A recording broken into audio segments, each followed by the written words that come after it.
A huge success yesterday, they say, although the shadow of the deaths of two participants looms large over the biggest and toughest one-day race in South Africa. Ben Hoffman from the USA achieved his hat-trick win in a time of 7 hours and 34 minutes. Great Britain's Lucy Charles-Barclay defended her title after winning the professional ladies in a time of 8 hours and 35 minutes. We cross to our reporter Kim Daniels now, who was at Ironman yesterday. So Kim, what exactly happened with the two deaths? Good evening. We had gotten confirmation yesterday late morning that two athletes had passed away during the swim leg of the Ironman. We had gotten confirmation of the names this morning. Andre Trigaat, he's from Durban, he's a 58-year-old. He passed away because of a heart attack that he suffered during the swim leg of the race.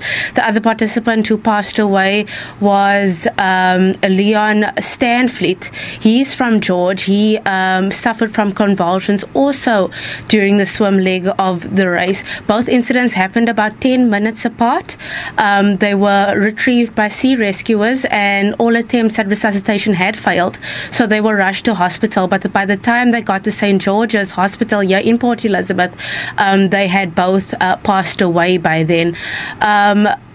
We tried to call Ironman officials. They have no comment on the matter, but they do send condolences to the families of the deceased. Police spokespersons had told us that no foul play is expected and that two dockets have been opened to investigate the deaths so that we can find out the cause of deaths for these two participants. So I understand also that the swim course was shortened because of the rough sea conditions. How did that affect the race overall? A shortened swim course for athlete basically means stronger and faster legs, for the bike and the run leg of the race. Officials, or professionals rather, had felt that they could have swam the full 3.8 kilometers, but because we had age group athletes, officials had to take it upon themselves to shorten the race because the water was very choppy, the current was strong, the sea conditions were a bit rough. So it got shortened to about 1.6 kilometers, and as I said before, that left them with stronger and fresher legs for the bike. And I mean, it was evident Ben Hoffman, who got his hat-trick win, as you have mentioned, finished in a time of just under 8 hours, which is one of the fastest times for this course. It doesn't count as a course record, however, because the swim leg of the race was shortened.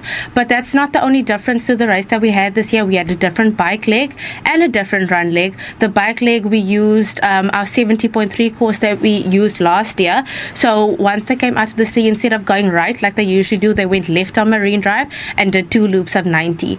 The run course was also a bit different. They had moved over to Drift Sands Drive to bring the spectators, a little closer to the athletes so they could get that support, get that motivation. But the shortened swim course definitely did make things a little bit easier, for these seasoned athletes. So that was the regional aspect of it. What about the World Championships? How many South Africans qualified?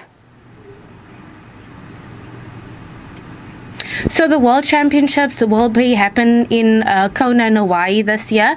South Africa has received 18 slots. The slot allocations actually did happen this morning. Our local girl, Michelle Enslin, she won at Kona last year in her age group, so she got an automatic qualification. But for the rest of the South Africans, 18 South Africans qualified. So I feel like it's going to be a very exciting World Champs in October. All right, thanks a lot for that, Kim Daniels, our colleague. And now let's talk more sports and those qualifications.